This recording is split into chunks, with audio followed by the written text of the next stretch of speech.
রাজ্য বাজেটে 50,000 শিক্ষক, শিক্ষাকর্মী এবং অধ্যাপক নিয়োগ করা হবে। থার্ড এসএলএসটি ঠিক কবে হতে চলেছে এবং এই এসএলএসটি পরীক্ষা কি আগের মতোই হবে? অভিজ্ঞতার নম্বর কি থাকবে নাকি কোনো পরিবর্তন হবে? সর্বোপরি কিভাবে প্রস্তুতি নেব? সিলেবাসের কি পরিবর্তন হবে? এই রকম হাজারো একটা প্রশ্ন তোমার মনে এসেছে কি, তাই তো? তো চলো আজকে এই ভিডিওটাতে এই বিষয়গুলোই আলোচনা করব। Hello student, welcome to BSSCI YouTube channel. এই চ্যানেলে অনেক অনেক স্বাগত। আজকে আমাদের আলোচনার বিষয় হচ্ছে থার্ড এসএলএসটি, সেটি ঠিক কবে আসতে পারে, বিজ্ঞপ্তি কবে বেরোবে, সিলেবাসের পরিবর্তন হবে কি, এখনই কি প্রস্তুতি শুরু করা উচিত নাকি কিছুদিন পরে করব, এই সমস্ত বিষয়গুলোই আলোচনা করব আজকের এই ভিডিওতে।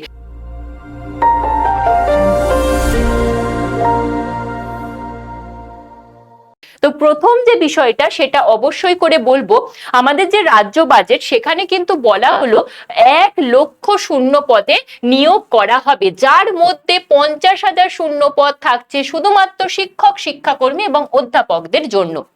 এবং এর আগে আমরা দেখলাম রাজ্যপাল ঘোষণা করেছে প্রতি বছর শিক্ষক নিয়োগ করা হবে এবং সাথে সাথে প্রতি বছর টেটও হবে। তাহলে এরপরে যে প্রশ্নটা সেটা অবশ্যই করে, তাহলে কি থার্ড এসএলএসটি সত্যিই হবে? তাহলে এসএলএসটি 2025-এর কি হতে চলেছে এই নিয়ে যদি বলি, এসএলএসটি 2025 সম্পর্কে আমরা জানি আগেই একটি নোটিশ জারি করে দেওয়া হয়েছে, যেখানে বলা হয়েছে সুপ্রিম কোর্টের নির্দেশ মতোই যথাসময়ে এসএলএসটি 2025 নিয়োগ সম্পন্ন হবে। এবং সেই রূপ আমরা দেখতে পেলাম যে ক্লাস 11-12 যে সমস্ত সাবজেক্টগুলোর রেকমেন্ডেশন লেটার দেওয়া হয়েছিল তাদের কিন্তু পিভিআরও শুরু হবে আগামীকাল থেকে, অর্থাৎ 25 এবং 26 এই 2 দিন কিন্তু চলবে তাদের পিভিআর। এবং তারপর থেকে কিন্তু একে একে বাকি বিষয়গুলোর রেকমেন্ডেশন লেটার বা ইন্টারভিউ প্রক্রিয়া যথাসময়ে শুরু হতে চলেছে। সুতরাং এসএলএসটি 2025 সে তার নিয়মে চলবে, সে তার গতিতে চলবে। তাহলে এসএলএসটি কি আসছে? অবশ্যই থার্ড এসএলএসটি আসছে, কারণ থার্ড এসএলএসটিতে আর কোনো বাধা রইল না। এবং বারবার আমরা মুখ্যমন্ত্রী সহ বাকি শিক্ষামন্ত্রী, উচ্চশিক্ষামন্ত্রী তাদের মুখেও একই বিষয় শুনলাম যে পশ্চিমবঙ্গে শিক্ষাকে জাগ্রত করতে হবে এবং তার জন্য তার যে ধুলো পড়া, মরছে, রুগ্নপ্রায় অবস্থা হয়ে গিয়েছিল সেই অবস্থাকে আবার পুনরুজ্জীবিত করতে হবে। সেই কারণেই কিন্তু প্রচুর পরিমাণে শিক্ষক, শিক্ষাকর্মী নিয়োগ করা হবে। তাহলে অবশ্যই করে এসএলএসটি আসছে এবং থার্ড এসএলএসটি খুব শীঘ্রই আসছে। তো ভালো কথা। এরপরের যে বিষয়টা সেটা হচ্ছে যে আমার আসলে ঠিক কি কি পরিবর্তন আসবে। সেক্ষেত্রে বলতে পারি, যেহেতু নতুন সরকারের এটা প্রথম নিয়োগ, তাই অবশ্যই এই এসএলএসটি আগের নিয়মে হবে না। এখানে প্রচুর নিয়ম পরিবর্তন হতে চলেছে এবং তার নমুনা আমরা কিন্তু সরকার গঠনের পর থেকেই দেখতে পাচ্ছি। মুখ্যমন্ত্রী বারবার বলছেন মেধার ভিত্তিতে নিয়োগ হবে এবং গতকাল বিধানসভা অধিবেশনেও তিনি বললেন ইন্টারভিউয়ের গুরুত্ব কমবে, 5 নম্বরের ইন্টারভিউ হবে। এক্ষেত্রে আপনারা বলতেই পারেন যে ম্যাডাম 5 নম্বরের ইন্টারভিউ বা কেন রাখা হলো? সেক্ষেত্রে আমি বলবো 5 নম্বরের ইন্টারভিউটা প্রয়োজন আছে, কারণ ক্লাস ডেমনস্ট্রেশনটাও একটা স্কিল, সেটাও দেখে নেওয়া উচিত। এবং এই যে 5 নম্বরের ইন্টারভিউ, সেটাতে অবশ্যই ক্লাস ডেমনস্ট্রেশনটাই শুধুমাত্র দেখা হবে। পরবর্তী তিনি আরো যেটা বলেছেন যে পরীক্ষার পর কার্বন কপি বাড়িতে দেওয়া হবে, যদিও সেটা এসএলএসটি 2025-এও দেওয়া হয়েছে, কিন্তু এই স্বচ্ছতা বজায় রাখার জন্যই তিনি এই সব নিয়মগুলো করছেন। এবং তার পরবর্তী গতকাল বিধানসভায় তিনি যেটা বললেন যে আমাদের যে সমস্ত নিয়োগ সংস্থাগুলো রয়েছে, যেমন school service commission, staff selection commission, public service commission, এই সমস্ত কমিশনের চেয়ারম্যান কোনো রাজনীতি ব্যক্তিত্ব পাবেন না। সুতরাং অবশ্যই করে নিয়োগ যে স্বচ্ছ হবে তা বলার অপেক্ষা রাখে না এবং পাশাপাশি কিন্তু অবশ্যই মেধার ভিত্তিতে নিয়োগ হবে। এছাড়াও তিনি আরো যে একটি কথা বললেন সেটা হচ্ছে ইউপিএসসি ধাঁচে পরীক্ষা হবে, অর্থাৎ বাকি রাজ্যে যেমন ভাবে পরীক্ষা হয় এবং ইউপিএসসি যেমন স্বচ্ছতা মেনে পরীক্ষা হয়, এক্ষেত্রেও ঠিক তাই হবে। তাহলে যে কি কি পরিবর্তন আসতে পারে, এই পরিবর্তনগুলো তো মুখ্যমন্ত্রী বলেছে, কিন্তু আমাদের পরীক্ষার ক্ষেত্রে ঠিক কি কি নিয়ম আসতে পারে? সেক্ষেত্রে বলতে পারি অবশ্যই গেজেটে পরিবর্তন হবে এবং গেজেটে পরিবর্তন হলে এই যে ইন্টারভিউয়ের নাম্বার কমানো হলো, পাশাপাশি অভিজ্ঞতার যে 10 নম্বর সেটাও থাকবে না এবং পরবর্তী যে মেধার ভিত্তিতে পরীক্ষা সেটা অবশ্যই সেখানে গেজেটে তোমরা দেখতে পাবে। এবং সিলেবাস পরিবর্তনের যে বিষয়টা, সেটা অবশ্যই করে সিলেবাস পরিবর্তন হতে পারে। কারণ আমরা যদি একটু দেখি যে স্কুল শিক্ষামন্ত্রী দীপক বর্মন মহাশয় তিনি কিন্তু বলেছেন যে স্কুলের সিলেবাস চেঞ্জ হতে চলেছে। আর আমরা জানি এসএসসি এসএলএসটি বা এমএসসি এসএলএসটি তে কিন্তু স্কুলের সিলেবাসের ওপর খুব গুরুত্ব দেওয়া হয়। সেক্ষেত্রে বলা যেতেই পারে যে এসএসসি এসএলএসটির সিলেবাস কিন্তু পরিবর্তন হতে চলেছে। পাশাপাশি অন্যান্য রাজ্যের মতো কিন্তু প্রিলিমস এবং মেন্স এই ধাঁচে পরীক্ষা নেওয়া হতে পারে। আমরা বাকি রাজ্যে দেখি শুধুমাত্রই একটি 60 নম্বরের পরীক্ষা এবং ইন্টারভিউ এর মাধ্যমে কখনো শিক্ষক নিয়োগ হয় না, সেখানে প্রিলিমস থাকে, মেন্স থাকে, এবং আশা করা যাচ্ছে আমাদের রাজ্যেও হয়তো এই ধাঁচেই শিক্ষক নিয়োগ হতে চলেছে। এবং তার জন্য অবশ্যই আপনাদের প্রস্তুতি নিতে হবে। এবং পাশাপাশি লেখা পরীক্ষার যেমন গুরুত্ব বৃদ্ধি পাচ্ছে, মেধার গুরুত্ব বৃদ্ধি পাচ্ছে, একাডেমিক নাম্বারের গুরুত্ব হয়তো কমতেও পারে। এবং পরীক্ষার প্রশ্ন অবশ্যই নেটের ধাঁচে হবে। নেটেতে আমরা যেমন দেখি যুক্তি মন্তব্যের প্রশ্ন, এক্ষেত্রেও ঠিক সেই রকম যুক্তি মন্তব্যের প্রশ্ন থাকবে।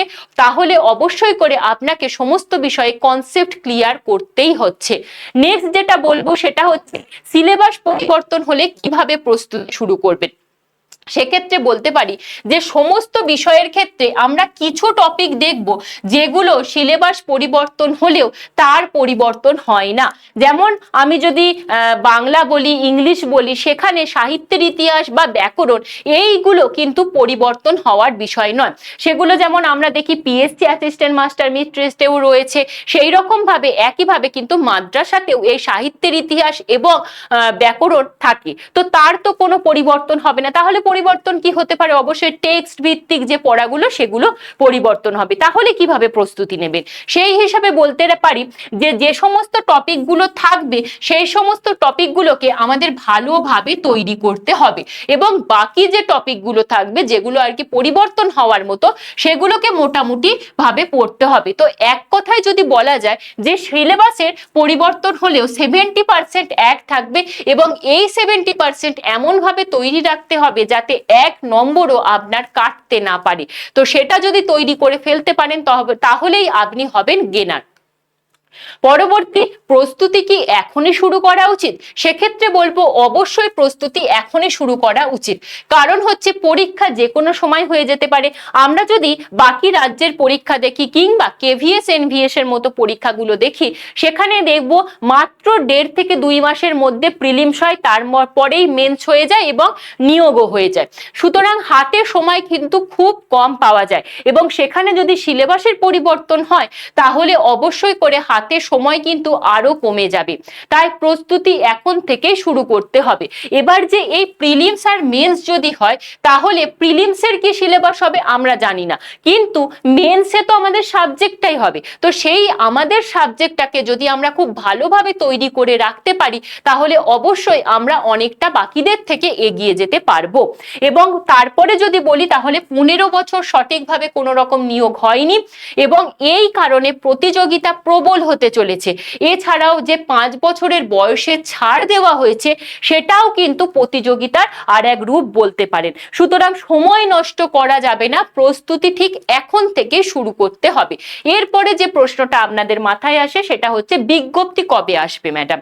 বিজ্ঞপ্তি হিসাবে বলতে পারি বাজেটে যখন পাস হয়ে গেছে তখন অবশ্যই করে বিজ্ঞপ্তি খুব তাড়াতাড়ি আসবে, এবং আশা করা যাচ্ছে পুজোর আগেই হয়তো বিজ্ঞপ্তি চলে আসতে পারে। সুতরাং এখন থেকেই প্রস্তুতি নিন এবং কোনো রকম সময় নষ্ট করবেন না।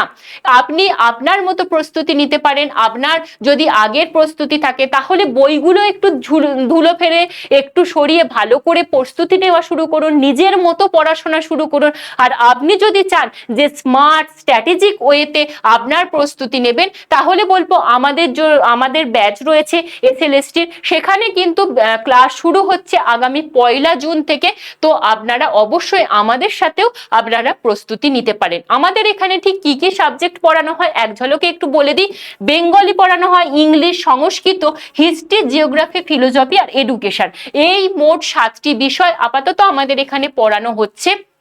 তো আপনারা যারা চাইছেন আমাদের হাত ধরে আপনার প্রস্তুতিটা নিতে, তাহলে অবশ্যই বলবো আজই নিজের নাম এনরোল করুন এবং 1 তারিখ থেকে কিন্তু ক্লাস শুরু করুন। এবং তার সাথে সাথে বলবো এই ব্যাচে যদি ভর্তি হতে চান কিভাবে হবে, আমাদের অ্যাপ রয়েছে, সেই অ্যাপের পেড কোর্স সেকশনে গেলে কিন্তু এই ব্যাচের ডিটেলস পেয়ে যাবেন এবং সেখানে ভর্তি হয়ে যেতে পারবেন।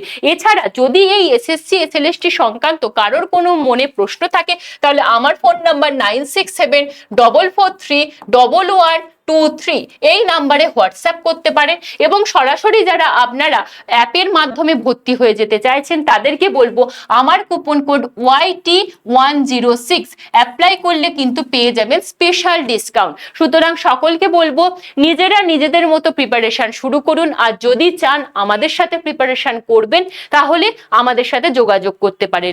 আমাদের মূল কথা হচ্ছে আপনারা প্রস্তুতি শুরু করুন, কারণ 3rd এসএলএসটি আসছে, সময় পাবেন না, পরীক্ষার প্যাটার্ন চেঞ্জ হবে, প্রশ্নের ধরন চেঞ্জ হবে। Thank you.